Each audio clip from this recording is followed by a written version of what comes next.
Science of Biophilic Design and Fractals with Dr. Richard Taylor. And I'm just going to give it a minute for folks to trickle in. And while people are, if you want to pop in the comments, what is your favorite example of a fractal? Do you know what a fractal is? If you don't, that's no issue either. What's your favorite example if you do? And then I'm going to probably just get into the swing of things because I have a lot of questions today and I'm really inspired from doing some of my research and I kind of just want to get into it. But I'm going to give folks 30 seconds. Ooh.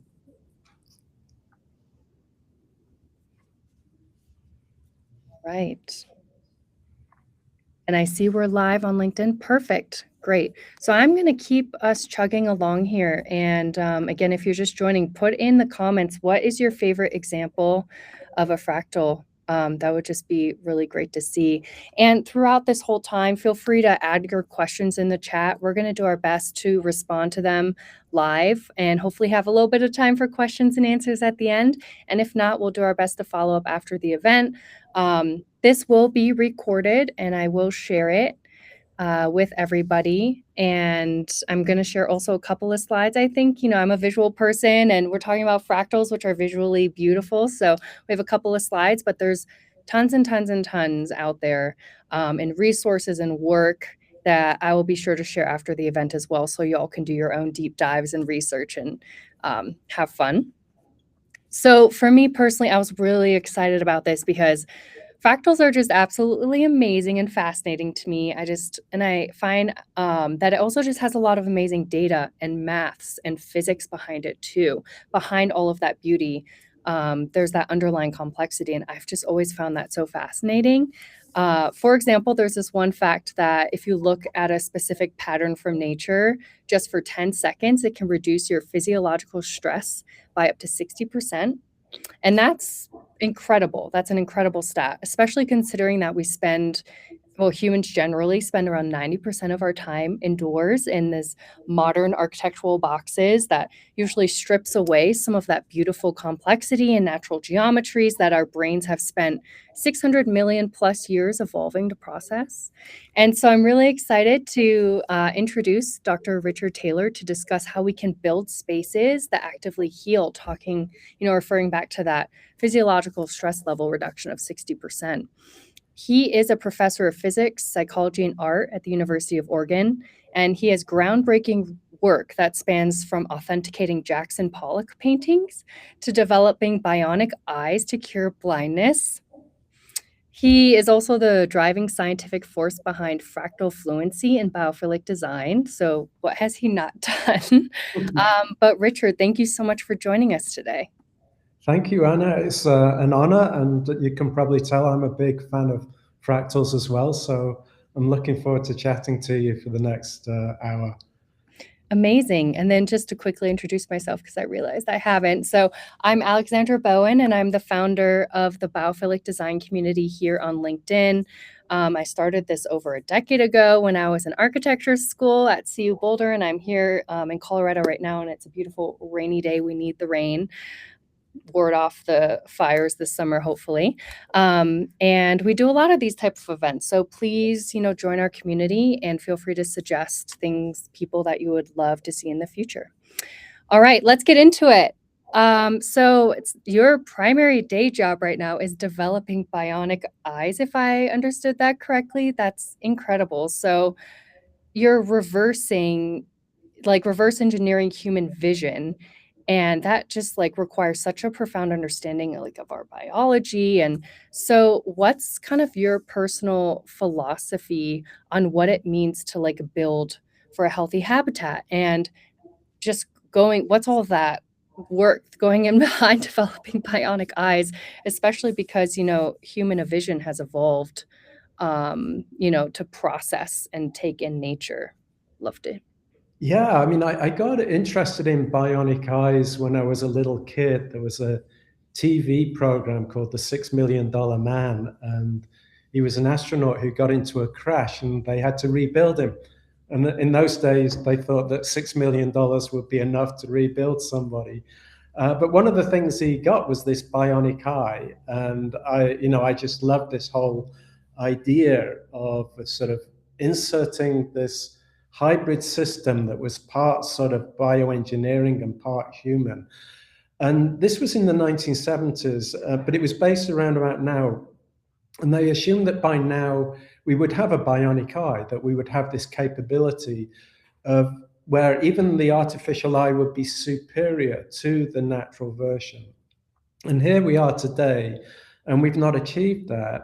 Now, the reason for that isn't because scientists have been lazy, is because we've come to realize just how amazing the human visual system is. I think one of the things is that we take it for granted. You know, each morning we should wake up, open our eyes, and say, wow, what an amazing visual system that we've got. And, you know, in terms of getting to your answer, so when we talk about human vision, we should think about it as being a very intricate, very valuable system that, just like any machine, needs to be maintained. And you would say, okay, well, surely a visit to an eye doctor does that. But what we'll be finding is that that's not the case. It's actually, you have to be very careful about what you expose the eye to in order to maintain it. And as you said, Alex, you know, this machine has taken 600 million years to develop. And what it's expecting to look at is nature. It's not expecting to look at these Euclidean boxes that we've chosen to live in fairly recently. And so the human eye as a machine really has this basic thirst to look at nature, a real, you know, sort of innate need in terms of operating perfectly. And so that's the take-home message that I got from the bionic eye. And of course, there's a huge implication for biophilia. That's beautiful. It's very intriguing and complex. And so I'm sure that, you know, our eye, similarly, not just for nature, but fractals also specifically. So let's launch into that. Maybe set the stage for folks who aren't as familiar with what a fractal is. If you can walk us through some examples and some definitions of fractals. Absolutely. So fractals have actually been around a long time. As always, you know, mathematicians and scientists are always quick to take credit for the discovery. But I think one of the intriguing things for our discussion today is that artists were actually incorporating fractals into their artworks for much, you know, further into our past than these modern day science fractals. And as far as I can see, the earliest fractal was from the ancient Greeks around about 750 BC. Now, so what is a fractal pattern? It's a weird sounding name, and I'll explain the name in a minute. But let's pick a typical example. So if you look out at the window, you know, a beautiful, very common fractal is a tree. So, you know, you've got a tree with a big sort of trunk, and then you've got big branches. But then when you zoom in, you'll see even smaller branches coming off those big branches. Zoom into those, you'll see smaller branches, and it keeps on going. So what you've got is these patterns created by the big branches, but then you've got smaller and smaller and smaller versions. And that's all that a fractal is. It's a pattern that repeats at different magnifications. Now, I say just, but nature has kind of grabbed hold of this repetition and it uses it as its basic building block. So when you look out of the window, it won't just be a tree that is fractal. So for example, clouds are fractal, that you look at a cloud, it has bumps, but look closer, you'll see smaller bumps on top of that bigger bump, and then smaller and smaller and smaller bumps. Rivers are very similar to trees. You know, you've got big channels, but smaller and smaller and smaller channels. Lightning is fractal, so you've got big forks, but smaller and smaller forks going off. The coastline is fractal. And so, like I said, it's called the fingerprint of nature because it's so prevalent. And it's not just out there, but it's in here as well. So back to my bionic eye project, your neurons, the wiring in your body is fractal, your lungs are fractal, your bloodstream, blood network is fractal.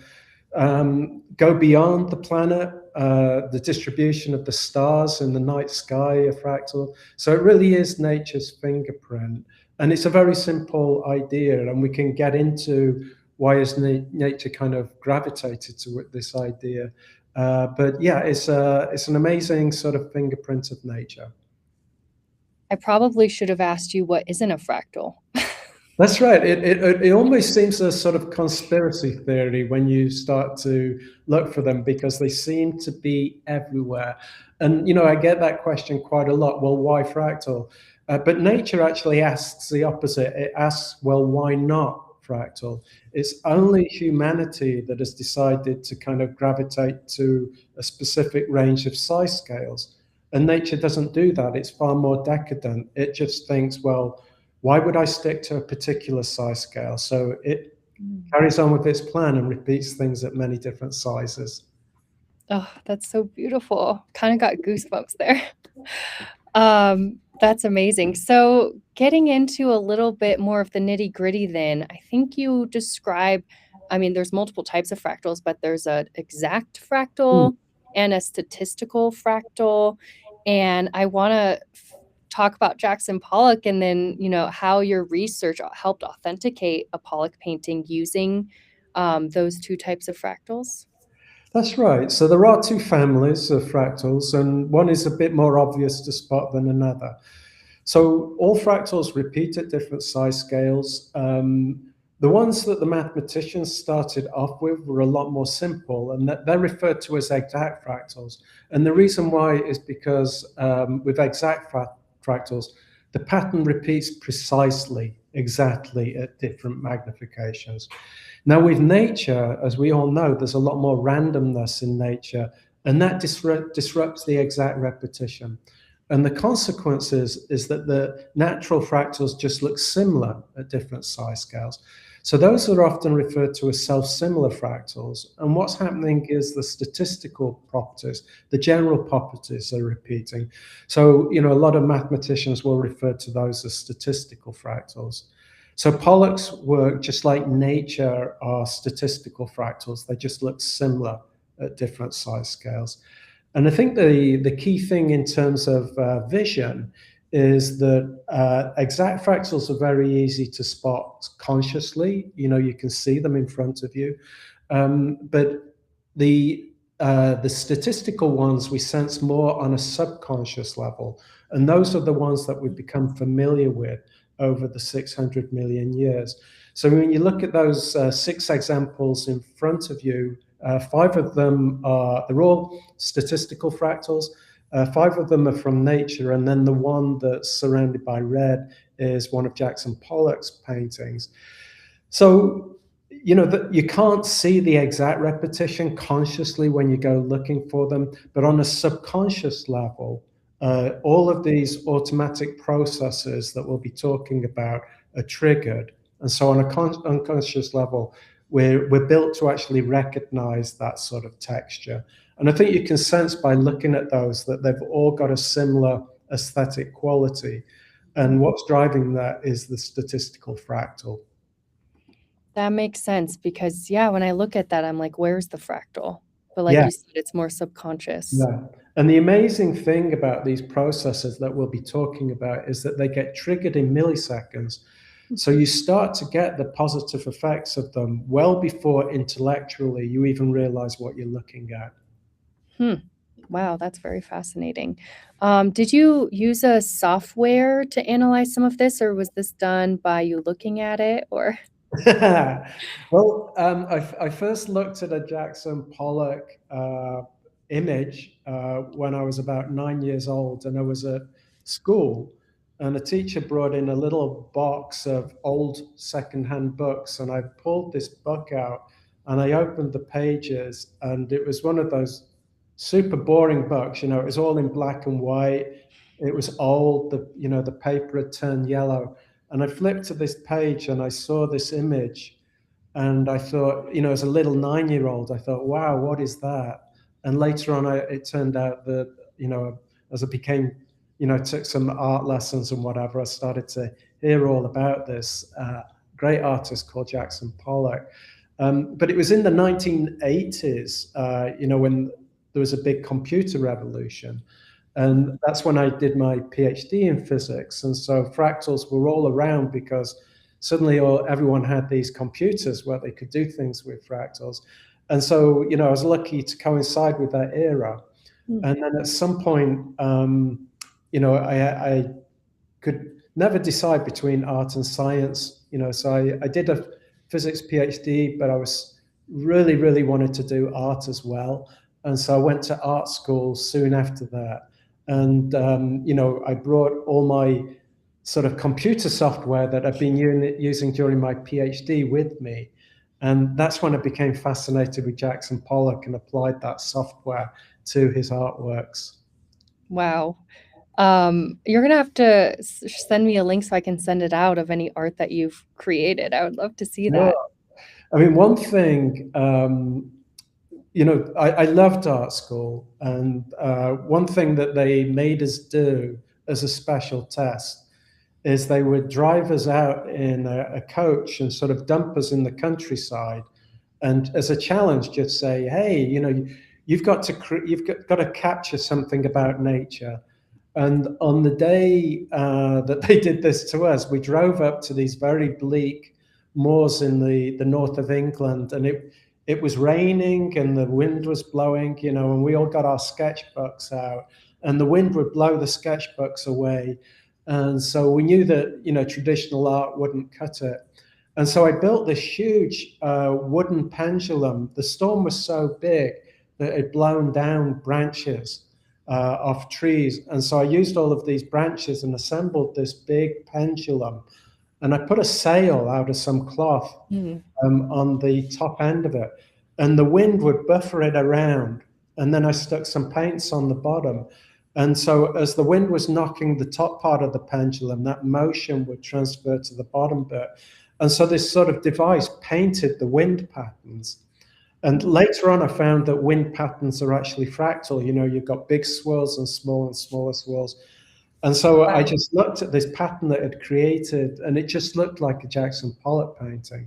And so that was the first sort of idea that I got. Hey, maybe this great artist, that's what they were doing. They were painting the rhythms of nature.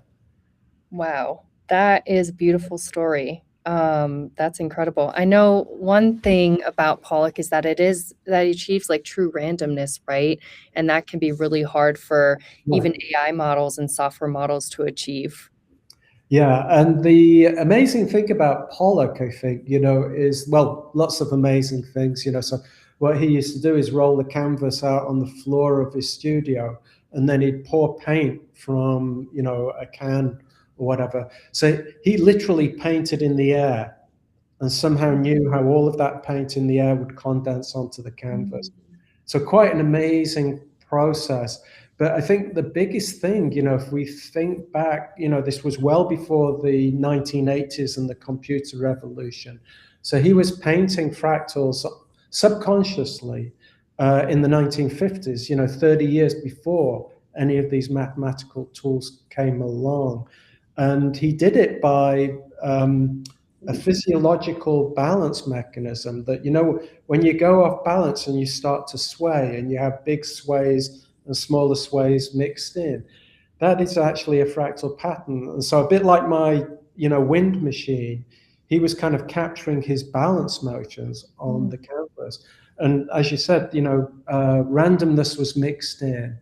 And it is very, very hard for a human to just surrender themselves to that randomness. But he managed to do it, and I think the biggest thing is that so many of us at school get, straitjacketed into this idea that patterns are, lines and squares and triangles, circles. And, that's all called Euclidean geometry. But nature works on this completely different geometry. And Pollock kind of knew that and embraced it. I feel like if you haven't already, you need to write a children's book. Yeah. I'll tell you, we've done studies with kids where we've got them to paint like Pollock, and they absolutely love it. Oh, yeah. The process. That's amazing. Oh, that's so beautiful. Cool. Well, let's get into a little bit more of the nitty and gritty on how you measure the complexity of fractals. Yeah, Apparently, there's a D value, yeah, and a lot of your research shows that there's like moderate to low complexities, which is a lower D value, and that will induce relaxation. Whereas, like a higher complexity or a higher D value, that would be excitement and engagement. So, how would an architect or a designer apply and use these D values to, tune the mood of a room or the mood of a person and design for that kind of neurodiversity? yeah. That's a great question, Alex. So, yeah, we have this parameter. Oh, thank you. That's made my life a lot easier. So, we have this parameter called D, and it's on a scale between 1 and 2. And, as we've already said, the basic essence of fractals is that we have a pattern that repeats at different size scales. So compared to, these Euclidean patterns, compared to lines and squares and circles, the Euclidean patterns are very simple, but all of that repetition at different size scales builds a huge visual complexity. And that's what our eyes thirst. So all fractals are very, very complex visually. But having said that, some are more complex than others. So we introduce this parameter called D. It's on a scale between 1 and 2. The closer to 2, the more complex. The closer to 1, the more simple. And so there's 3 great examples that we can take you through. So if we think about clouds in the sky, those are relatively simple and sparse patterns. So when we pass that through our analysis, it gives a D value of 1.3. It's relatively simple. By the time you move on to cracks in the mud, they become a little bit more intricate, more complex. So the D value there has risen to 1.7. Then by the time you get to branches in a forest, that's a very rich and intricate pattern. And so our software would give that a D value of 1.9. So when you look out at look out of your window, you'll see fractals of all different D values from 1.1 to 1.9. But the most prevalent ones are the mid-D, mid-complexity fractals. So those are the ones that both in our lifetime and through evolution, our eyes have been exposed to the most. And so those are the ones that the eye actually expects to see. And all of our research shows is that if you think about patterns and think about it as a visual language, then those mid-complexity fractals, those are the patterns that we've become fluent in. And the Euclidean patterns we're not fluent in at all. So when you walk from nature surrounded by these mid-complexity patterns and you wander indoors, it's like being taken to a far-off land where you're having to speak a foreign language. And of course, that doesn't make sense in any way. So we naturally think, well, why not bring it? Why not bring nature into the indoors so that we can be fluent again? And of course, that's the whole drive of biophilia. But when we do that, the brain is very smart. So it knows that the indoor environment is fundamentally different from the outdoor environment. So, let's think that you're at an airport and you're late and you're trying to, you're running down those corridors, you've got to try and catch your aeroplane. Your brain fundamentally knows that that's a different environment than taking a nice, peaceful stroll through a forest. So we can't just grab the forest and put it into the airport. Those patterns might be nice of the tree, but your brain will be saying on a subconscious level, what is that tree doing in the airport? So what we have to do is using our software. It's more bioinspiration than biomimicry. Biomimicry implies that you're just mimicking, so you're just copying nature. So bioinspiration is more learning from nature and adapting it. So we have to recognize that the built environment is fundamentally different and adapt the fractals for it. And we picture it as 3 legs of a stool. And for that stool to stay stable, meaning a great biophilic design, those 3 legs each have to be strong. And one is tuning the D value based on the occupant. because, you picture a typical building, there's going to be lots of different people in there. So we need to tune the D value based on who is in the building. Then we have to also, the second leg is tuning the D value based on what task they're doing. So for example, let's picture a school environment. If you want the kids at school to be relaxed and give them a cognitive boost, then you want to give them one of these mid-D values that we're fluent in. But let's say the kids are getting bored, then, and you want maybe for them to induce some stimulation and excitement, then you'd probably want a higher D value for that. So we tune D based on what the person is doing. And then the third one is we tune the D value based on the type of environment, because out in nature, you're surrounded by fractals, but typically when you put a pattern indoors, it tends to be just on one or two surfaces, and the other surface is blank. And that blank surface puts the pressure on the other two surfaces to deliver the complexity. So we have to boost the D value based on the simplicity of the environment. So for every single design that we do for the built environment, we tune the D value to allow for the person, for the task, and the sort of environment that it's getting embedded into. That's really great nuance there and looking at serving the purpose of the place. And I feel like going back to the sense of place and for the people that inhabit it is always a great way to start. So that's amazing. I want to dive into what you're already talking about. Let's build on it. So you've kind of talked about how fractals are defined. So how do we continue to apply it via? I know there's some biophilic design frameworks I want to talk about. Terrapin Bright Green. I know you've done some work with them. So they have a complexity and order pattern, and there are 14 patterns of biophilic design. And you pioneered some research on this specific pattern. And it's my understanding that that was funded or helped funded by NASA. Yeah. So can you explain kind of the biology of why this works and your fractal fluency model? And I think there's something about levy flight. And then, Yeah. how NASA is wrapped up into all this. That's very exciting. Yes. Yeah, it's always good to have NASA there. And it kind of touches on what you mentioned, a statistic that, although we are on the Earth and we've not left, we have, I was going to say chosen, but we haven't really. Modern society has forced us into this situation where we spend 90% of our time indoors. And so we've separated ourselves from nature's fractals. And yeah, my research, really, one of the early experiments was sponsored by NASA because they were concerned about astronauts leaving the planet, going into deep space, and so leaving the natural scenery behind. And they were worried about that stress that might cause. So what we did is we built a mock-up space station. The astronauts got on with their astronaut activities. And then in the background, we would put images of fractals and non-fractals. And we found out that when we put images of fractals on the space station wall, that the astronauts' stress levels reduced by up to 60%.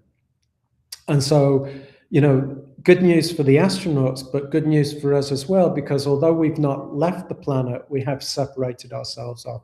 So that would mean then that if we, get our D values right and get those three legs of the stool strong, then we have that possibility of reducing stress levels by up to 60%, which is a huge non-pharmaceutical approach to stress reduction. So what's going on there? So the visual system has many different stages to it, all the way from the eye, which is like the gateway to the visual system, through to the brain, which is like the computer processing all of the images. And for about 20 years now, we've been doing various experiments looking at the various stages and seeing how this fractal fluency actually comes about. So if we just think about the eye, and the eye moves when it goes into search mode, our experiment showed that motion is not random. Your eye actually naturally follows the fractal motion. Wow. And amazingly, a whole set of researchers looked at animals when they're foraging for food, and they actually follow a fractal motion as well. And it can be shown mathematically that that's an incredibly efficient search mechanism. If you've got a little region with something that you want to find, then finding it by this fractal journey is the most efficient way to do it. And so through evolution, animals have learnt this when they're foraging for food, and our eyes have learnt it when foraging for information. And so your eye wants to trace out a fractal motion, this thing called the leve flight. And so then the really interesting thing is, if that's what it wants to do, what happens when you show it an image that's fractal? And there's like a resonance between what it wants to do and what it's being asked to do. And that's the equivalent of opening up the floodgates, and all of this fractal information pours in through the eye. It goes down the optic nerve at speeds close to a bullet, faster than the highest speed internet connection. Your poor brain is getting absolutely bombarded with data, 2 billion pieces of data every second. And so picturing the brain as like a computer, it's getting absolutely bombarded. So it needs strategies to cope. And so through evolution, you can kind of picture the brain as receiving regular software updates to help with this processing. But those software updates are specific to natural images, not to Euclidean things. So our brain software, how it processes things, has gradually been refining itself over millions of years. And we use MRI studies and EEG studies to actually research that. And there's lots of fascinating things. One of them is that a region called the parahippocampal region gets activated. And why that's fascinating is that that's involved in memory retrieval. So as all of this information comes in, this fractal information comes into your brain and it starts to assemble it, what it's doing is checking in with its long-term memory with fractals that already reside there. And the signs that it actually is enjoying that process is a bit like a car engine ticking over. So, for example, the brain activates the default mode network, and that network is like a connection of different regions of the brain. And it's a little bit mysterious, but we know that when you're doing daydreaming and meditation, things like that, your default mode network gets activated. So looking out at nature, it's clearly a very restful thing for it. And the reason why is because that is what we're hardwired to actually look at. That's what it's meant to do. So I think, I know we're touching on design, and I think, the one thing for everyone to bear in mind is that over those millions of years, our eyes are like really good fractal detectors. So although, I'll be talking about, computer software and whatever, everybody should remember that from a design point of view, all of us have got this very strong intuition about fractal aesthetics, and we should really buy into that. So we shouldn't worry so much about, oh, do I need computer software to do this or whatever? All of us are blessed with this natural ability to look at fractals and also create fractals. I love that it's accessible for everyone to do, and that's kind of why I like biophilic design too, because there are solutions for everyone, for every budget. There's free solutions to very complex, large Yeah, solutions. Yeah, that's a very empowering way to look at it. Continuing on, I wanna talk about that terrapin bright green yeah, working with fractals yeah, study that draws heavily on your research. It's a yeah. really excellent toolkit for designers, and I'll share it out, for sure with this recording. So for the designers and architects and folks listening right now, what are some practical rules of thumb that they should follow? And I know you mentioned don't be too scared around it, but, what if folks don't wanna overdo it like you said? It's kind of that middle ground that's the sweet spot for us. That's right. So, going back, so, biophilia now as a term is now 51 years old, so Wilson introduced his book Biophilia in 1984. For me, very inspiring was a study that came out in the same year by a Swedish psychologist called Roger Ulrich. And he did that famous experiment where he took two sets of patients that were recovering from major surgery. He put one set in a room with a window looking out at nature. The other poor set had a window looking out at a brick wall. And what his experiment showed is that the ones with the view of nature recovered far more quickly from major surgery. So for me, when I was getting into this, that's when I realized that nature's beauty wasn't something ethereal. It was very powerful. And if you could get it right, it would have all of these positive impacts, you know. And if you let, you know, so what was going on there is that Roger Ulrich concluded that nature reduces your stress, but then what is it precisely that reduces your stress? And that's where these, you know, different categories of biophilia come in. And like you note that fairly early on, one of them was related to complexity. And really what we came in on was really kind of refining what do we mean by complexity. It's actually all of those repeating patterns that generate that visual complexity. So yeah, so one thing, of course, is that when you're talking about something as magnificent as nature's beauty, you're not going to reduce it to one thing, and that's great, you know. So I'm not claiming that, oh, it's just fractals. It's a whole lot of different things, but clearly fractals are a big driving thing for it. I would say, for me, as a design principle, is use computers, and we do use computers. But remember that it's just a tool and that you're the one in charge.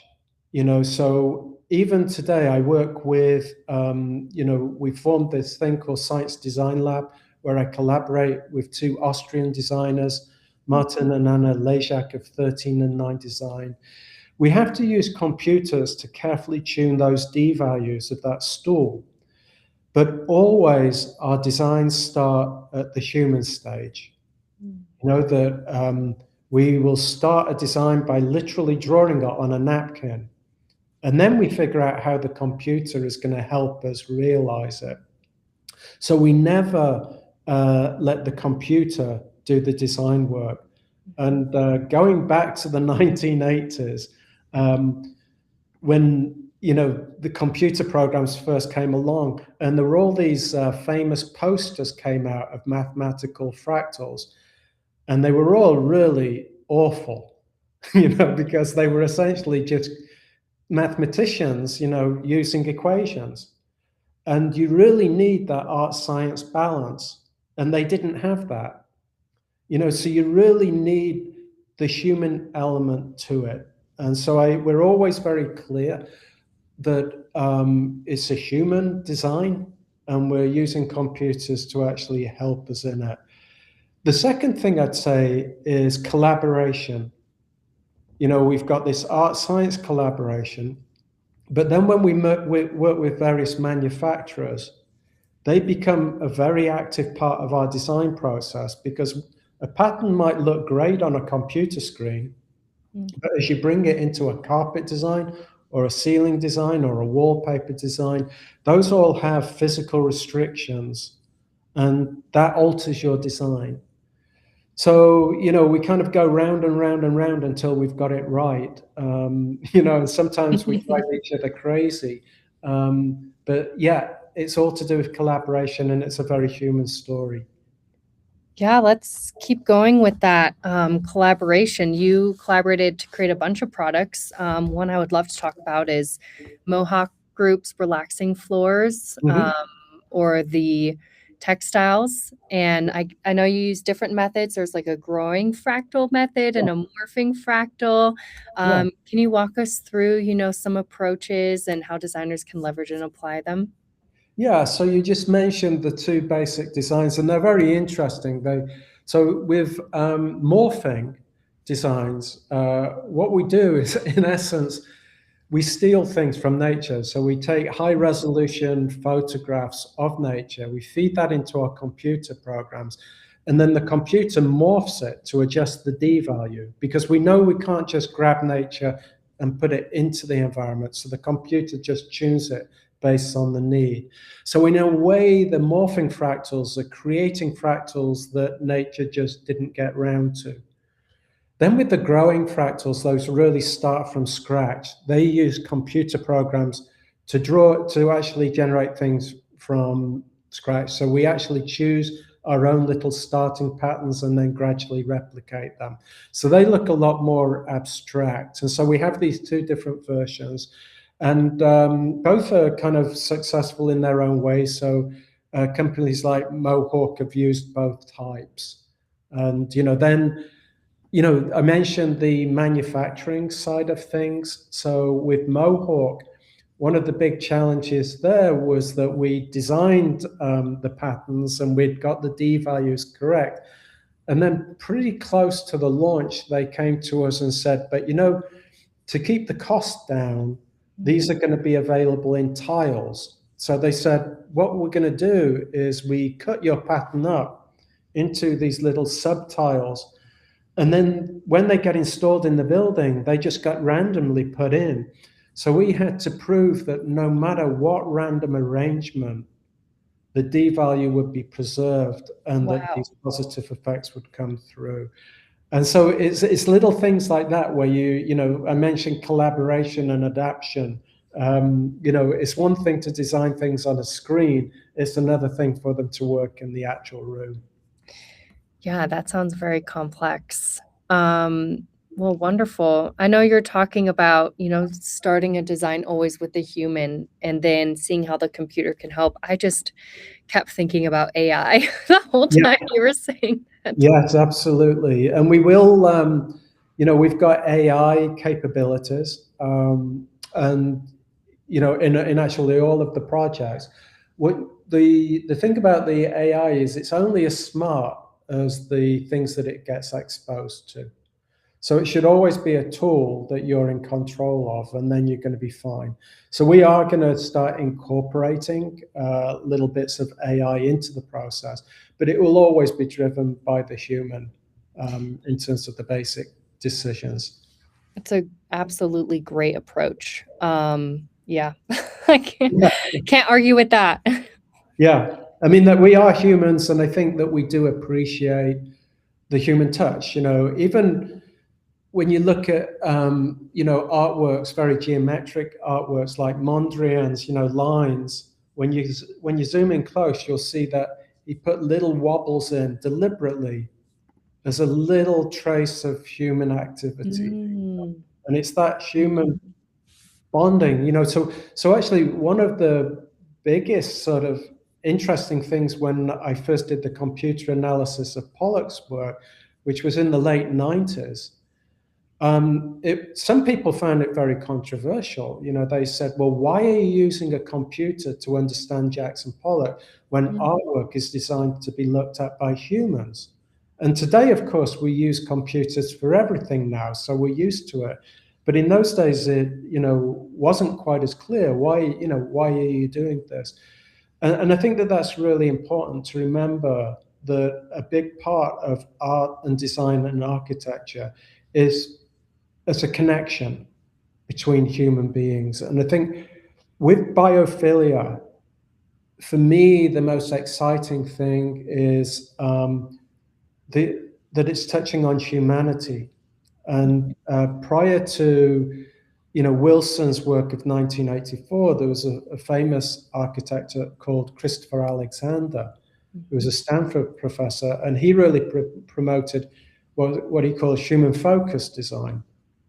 And so that what is important to a human in terms of their humanity, and of course, one big thing is interaction with people, but the other big thing is interaction with the environment, and that's where biophilia comes in.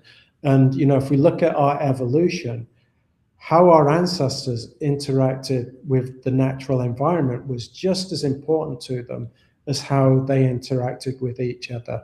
And we've not lost any of that. That is deep in our DNA. And it's just that over the last 50 years, we've kind of woken up to it again. Yes, that is beautiful, and that's one exactly why I fell in love with biophilia and biophilic design. Um, I know we're running up on time, so I just wanna shout out and say if folks have questions, now is the time to drop it in into the question your question into the comment section. I think I'll maybe just ask you 1 or 2 more, and then feel free to share anything you like, and then I think we have at least 1 question in there that we could get to. What is your favorite fractal? And then is there, like, any mind-blowing kinda, like, fact or physics thing that you wanna share that's always interesting for people? Yeah, I mean, I love fractals because, Alex, like you started off, it's almost like a conspiracy theory. They're everywhere. And in science, you keep on finding them. So in the last couple of years, there's been a lot of debate about what the galaxy is made up of. And there's this thing called dark matter. And, a lot of scientists are arguing about what is it exactly. But the latest studies are showing that that dark matter is in the shape of a big fractal. So imagine that the whole universe is like one big dark tree. And then each of our little galaxies are like little droplets of water hanging off those branches. So the biggest fractal that we know of is as big as the universe. And then other studies are looking at DNA and finding how is DNA folded up. And they're finding that DNA is folded up in a fractal pattern. So it's very hard to choose my favorite fractal because science keeps on showing more and more and more of them. So you just say, oh, today's fractal, maybe it should be what's the Fractal of the fractal of day? the day. That would be an easier thing. Wow, that would be yeah, I'm very fascinated by dark matter. Yeah, So that is a really interesting I've not heard that, so I'm gonna have to read more into it. yeah. Yeah, let's shift into some questions, and then if there's anything else at the end that you would like to share that's speaking to you, you definitely can. So let's start with this one. What are there any resources for someone who's just hearing about this for the first time to implement fractals in and around and outside their home, especially like during a remodel? So maybe if they're building a house or remodeling the house or trying to redo a part of their house. Yeah, but my basic philosophy on this is not to get too mathematical about it. So remember that our eyes crave fractals. They really want to see it. And that craving is so deep that they will tolerate aberrations. So you don't have to create the perfect mathematical fractal that a computer would.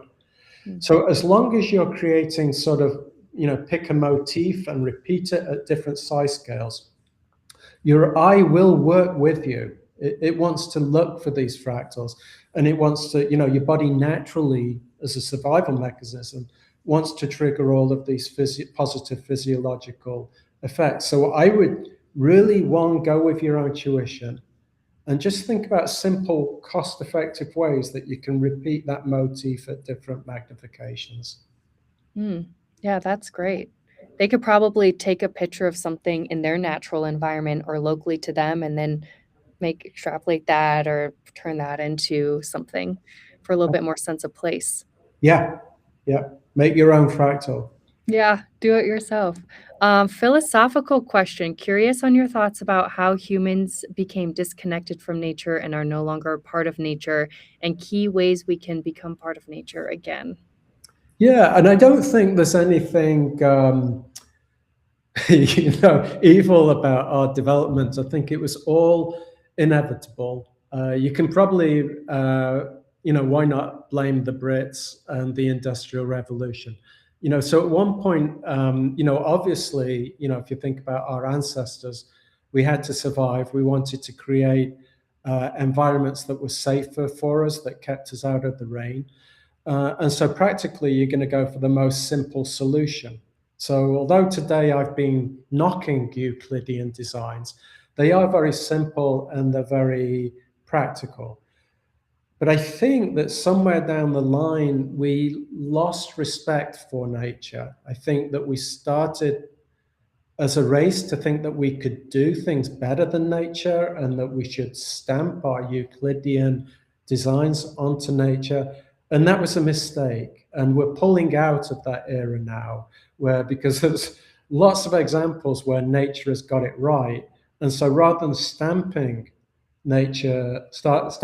our simple designs on nature, we should embrace nature. And of course, there's lots of technology like 3D printing coming along, where we can actually do that now. Yeah, additive manufacturing, 3D printing, it's incredible, that technology now. Yeah. Let's see, this one, I think we have time for maybe just a couple more. So are there auditory fractals? Wow, great question. There are great questions. So if you think about when you look at fractals out there in nature, they're often moving, what we call dynamic fractals. So think about a tree, it's not static, it sways in the breeze. Now that's like a musical instrument, and it converts that spatial pattern into frequencies. And so there are things called noises that scientists study. And then more recently, there is fractal music. The first fractal musician, I'm a big fan. In 1970s, there was a band called the Electric Light Orchestra, and they had cellos and violins. And one of the cellists, Hugh McDowell, was the first person to actually generate fractal music. So there's definitely sonic fractals out there. There's tactile fractals as well. So Pacific Northwest, we like to hug our trees, and that's got a fractal texture to it. So we talk about immersing people into an atmosphere of fractals where it's a visual fractal, a sonic fractal, and a tactile fractal. There are even people who are baking fractal cakes now on the internet. So go and have a look at that. So of course there are. Yes. Okay, wow, my mind has just exploded. Fractals all the way down, everywhere, all around us. It just, yeah. Everything's a fractal. Like, that's amazing. Let's see if there's any other, I think those are all the main questions. So is there anything that you would like to add before we close this down? No, I think, it's just a thoughtful process. I think that it's a great opportunity to collaborate. For me, coming back to things like Mohawk, they've now installed over 20 million square feet of carpet in the US. And to me, that makes me realize what an opportunity it is to have an impact on people. So going back to that person, running for the aeroplane, or maybe they're going into a hospital. They've got an exam, a medical operation that they're going in for. We can carefully design, these environments now. There's, increasing amounts of scientific study, but you can't rely on the scientists to come up with the designs. You've got to work informed with their data. So I'd say the bottom line is collaboration across the arts and design sciences. And then that's the way that you're going to get the great designs that will work for you. That's amazing. Yes, collaboration is so important, especially with value engineering and tight budgets, and everyone has an excuse now, but it just makes sense to have that conversation ideally early on in the design process, and just get creative and see what happens. Wonderful. Well, thank you so much, Richard. I feel like this completely reframes, how I'm going to be thinking about the world and observing the world, and just all the visual complexity that our environment naturally has and that we can bring into the built environment. Really found this to be super inspiring.